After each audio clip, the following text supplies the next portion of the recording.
شروع کرتا ہوں اللہ کے بابرکت نام سے جو بڑا مہربان اور نہایت رحم والا ہے۔ معزز دوستو، آپ تمام دیکھنے اور سننے والوں کو السلام علیکم۔ میں ہوں ارمان اسلم اور آپ دیکھ رہے ہیں ہمارا یوٹیوب چینل وائس آف ارمان۔ ناظرین، آج کی اس ویڈیو میں ہم ایک ایسی ہستی کے بارے میں بات کریں گے جس کو دنیا کی عظیم ترین خاتون کا لقب دیا گیا۔ ایمان کی خاطر اپنی جان قربان کرنے والی ایک دلیر خاتون جس نے حضرت موسیٰ علیہ السلام کی پرورش کی اور بچپن میں انہیں فرعون کے ظلم و جبر سے بچایا۔ لیکن جب اس خاتون نے اللہ پر ایمان لایا تو فرعون نے ان کے ساتھ کیا سلوک کیا اور ایسا کیا ہوا کہ حضرت آسیہ علیہ السلام کو دنیا کی عظیم ترین خاتون کا لقب دے دیا گیا۔ ناظرین، اس دور کا فرعون مصر ایک ظالم و جابر بادشاہ تھا جس نے مصر میں آباد قوم بنی اسرائیل کو غلام بنا رکھا تھا۔ یہ بادشاہ قوم بنی اسرائیل پر ظلم کی انتہا کرتا تھا اور یہ نہایت ہی مغرور اور خود کو بہت زیادہ طاقتور سمجھتا تھا۔ اللہ پاک نے جب اس فرعون کا خاتمہ کرنا چاہا تو بنی اسرائیل میں اللہ کے پیارے نبی حضرت موسیٰ علیہ السلام کی پیدائش ہوئی۔ ناظرین، جب حضرت موسیٰ علیہ السلام کی پیدائش ہوئی تو اس دور میں فرعون نے اپنے سپاہیوں کو یہ حکم دے رکھا تھا کہ بنی اسرائیل میں جو لڑکا بھی پیدا ہو اسے قتل کر دیا جائے۔ لہٰذا اس مصیبت اور آفت زدہ دور میں مجبوراً حضرت موسیٰ علیہ السلام کی والدہ نے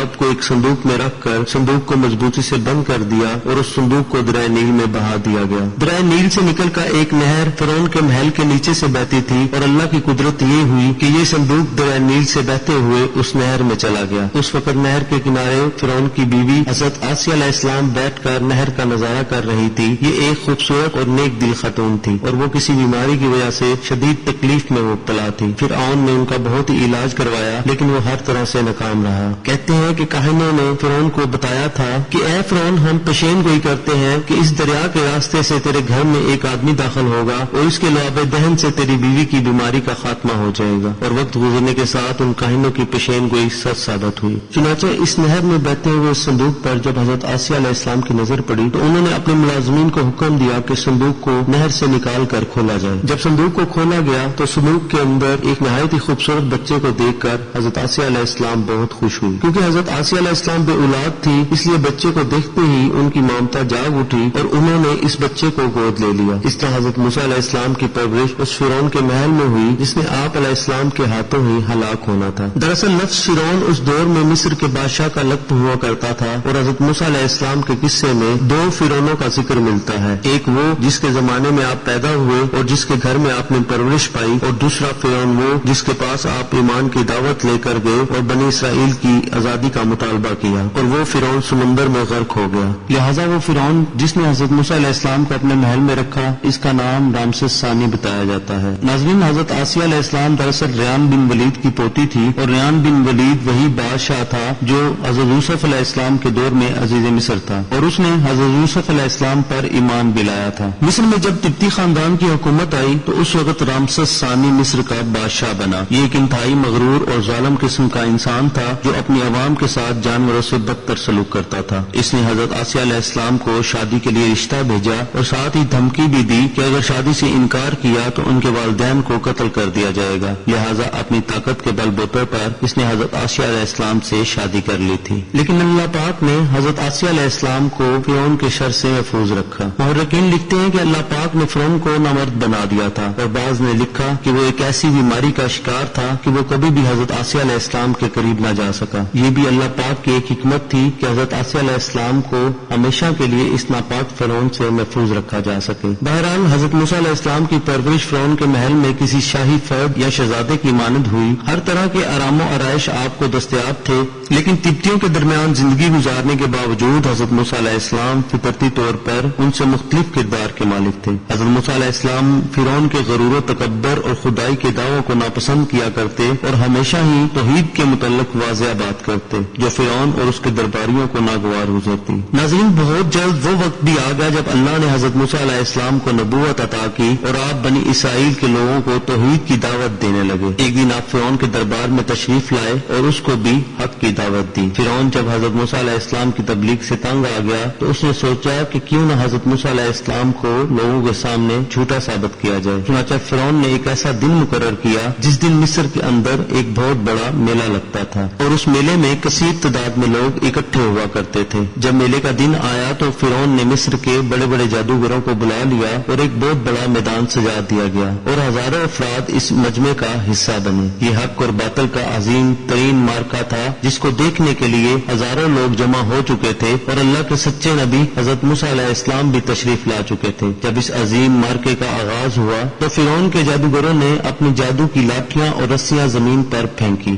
تو یہ لاٹھیاں اور رسیاں سانپ بن کر پورے میدان میں پھیلنے لگی اور لوگوں میں خوف و ہراس پھیل گیا۔ فرعون یہ منظر دیکھ کر بہت خوش ہونے لگا تو اللہ پاک نے حضرت موسیٰ علیہ السلام کو اپنا عصا مبارک پھینکنے کا حکم دیا اور اللہ کے پیارے نبی نے اللہ پاک کے حکم کی تکمیل کرتے ہوئے اپنے عصا مبارک کو سانپوں کے ہجوم میں ڈال دیا اور دیکھتے ہی دیکھتے حضرت موسیٰ علیہ السلام کا عصا ایک خوفناک اژدہا بن گیا اور اس نے تمام چھوٹے چھوٹے سانپوں کو نگل لیا اور جادوگروں پر حق واضح ہو گیا اور ان کو یہ بات سمجھ آ گئی کہ حضرت موسیٰ علیہ السلام اللہ کے سچے رسول ہیں جنہیں ہماری ہدایت کے لیے بھیجا گیا ہے۔ لیکن فرعون اپنی انا اور غرور پر قائم رہا اور حضرت موسیٰ علیہ السلام کی دعوت توحید کا انکار کر دیا۔ اس دربار میں حضرت آسیہ علیہ السلام بھی موجود تھی۔ آپ نے جب یہ سنسنی خیز منظر دیکھا تو آپ کے دل میں فوراً حق کا نور چمک اٹھا اور آپ حضرت موسیٰ علیہ السلام پر ایمان لے آئی۔ حضرت آسیہ علیہ السلام فرعون مصر کی بیوی اور ملکہ تھی۔ آپ کے پاس مال و دولت کی کثرت تھی لیکن اس کے باوجود آپ غرور اور تکبر کا شکار نہیں تھی، بلکہ آپ کا دل غریبوں کی محبت سے سرشار تھا اور ان پر شفقت اور مہربانی کے جذبے سے معمور تھا۔ آپ دل کھول کر صدقہ و خیرات کرتی، اسی وجہ سے آپ کو ام المساکین یعنی مسکینوں کی ماں بھی کہا جاتا ہے۔ حضرت آسیہ علیہ السلام اپنے شوہر فرعون کے مظالم کو بھی بخوبی جانتی تھی، اس لیے اپنے ایمان کا اظہار نہ کر سکی اور چھپ چھپا کر ایک اللہ کی عبادت کیا کرتی اور دعا کرتی کہ اے اللہ مجھے فرعون اور اس کے برے اعمال سے نجات دے، میں اس کی کفریہ حرکتوں سے بیزار ہو چکی ہوں۔ حضرت آسیہ علیہ السلام حضرت موسیٰ علیہ السلام کے خدا کی عبادت کرتی اور دعا و استغفار میں مشغول رہتی، یہاں تک کہ فرعون کو ایک دن آپ کے ایمان لانے کی خبر ہو گئی۔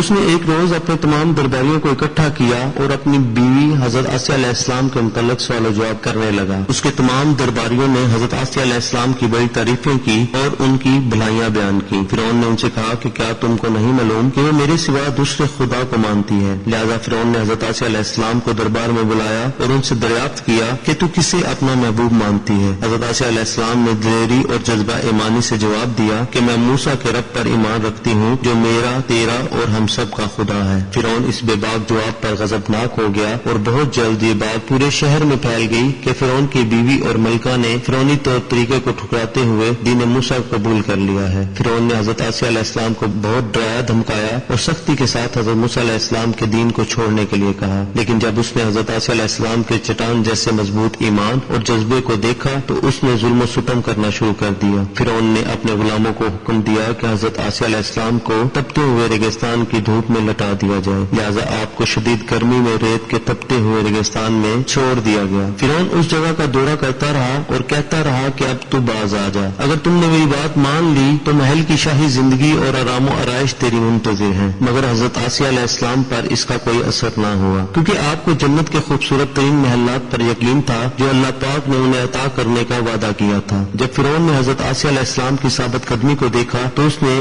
آپ کو شہید کرنے کا فیصلہ کر لیا۔ اس نے اپنے سپاہیوں کو حکم دیا کہ کہیں سے بڑی سی چٹان اٹھا کر لاؤ اور حضرت آسیہ علیہ السلام کو لٹا کر وہ چٹان ان کے اوپر گرا دی جائے۔ جب حضرت آسیہ علیہ السلام کو لٹایا گیا تو آپ نے اپنی نگاہ آسمان کی طرف اٹھائی تو پروردگار نے سارے حجاب ہٹا دیے اور جنت میں جو محل ان کے لیے بنایا گیا تھا اسے انہوں نے اپنی آنکھوں سے دیکھ لیا۔ آخرکار اس چٹان کو آپ کے اوپر گرا دیا گیا اور آپ کی روح پرواز کر گئی۔ حضرت آسیہ علیہ السلام کے فضائل احادیث مبارکہ میں کچھ ان الفاظ سے آئے ہیں کہ رسول اللہ صلی اللہ علیہ وسلم نے فرمایا کہ مردوں میں سے تو بہت سے درجہ کمال تک پہنچے لیکن عورتوں میں سوائے فرعون کی بیوی آسیہ اور عیسیٰ علیہ السلام کی والدہ مریم علیہ السلام کے کوئی اور عورت درجہ کمال تک نہیں پہنچی۔ اس طرح ایک اور روایت میں آتا ہے کہ آپ صلی اللہ علیہ وسلم نے فرمایا کہ جنتی عورتوں میں سب سے افضل عورتیں حضرت خدیجہ و حضرت فاطمہ رضی اللہ تعالی عنہا اور فرعون کی بیوی حضرت آسیہ علیہ السلام اور حضرت عیسیٰ علیہ السلام کی والدہ حضرت مریم علیہ السلام ہیں۔ اسی طرح ایک اور روایت میں آتا ہے کہ حضرت محمد صلی اللہ علیہ وسلم نے فرمایا کہ جنت میں میرا نکاح عیسیٰ کی والدہ مریم علیہ السلام، موسیٰ کی بہن کلثوم اور فرعون کی بیوی حضرت آسیہ علیہ السلام کے ساتھ ہوگا۔ ناظرین، تاریخ اس بات کی گواہ ہے کہ حضرت آسیہ علیہ السلام ایسی حکومت کے ساتھ، ایسے دربار کے اندر اور اس قدر مال و دولت اور اطاعت گزار غلاموں اور کنیزوں کے ساتھ میں ایک بہترین زندگی گزار سکتی تھی، لیکن انہوں نے حق کو قبول کیا اور حضرت موسیٰ علیہ السلام کے دین پر ایمان لے آئی، حالانکہ ان کو معلوم تھا کہ حضرت موسیٰ علیہ السلام کے دین میں داخل ہونے سے ان کے تمام تر مال و دولت، عیش و عشرت اور یہ مقام و منصب چھین لیا جائے گا، حتیٰ کہ ان کی جان بھی لے لی جائے گی، لیکن آپ نے حق کو قبول کیا اور اپنے گزشتہ اعمال پر توبہ کر لی۔ بلا شبہ توبہ کرنا اور ایمان پر مضبوطی سے قائم رہنا کوئی آسان عمل نہیں ہے، لیکن جو شخص بھی اس مختصر اور فانی دنیا کے عارضی عیش و آرام کو چھوڑ کر اللہ پاک کے لیے حق پر ڈٹا رہے گا تو آخرت میں اس کے لیے ایک نہ ختم ہونے والی بہترین زندگی اور اجر عظیم ہے۔ ناظرین، امید کرتے ہیں کہ آپ کو ہماری آج کی ویڈیو پسند آئی ہوگی۔ انشاءاللہ ملتے ہیں بہت جلد ایک نئی معلوماتی ویڈیو کے ساتھ۔ اللہ پاک آپ کا حامی و ناصر ہو۔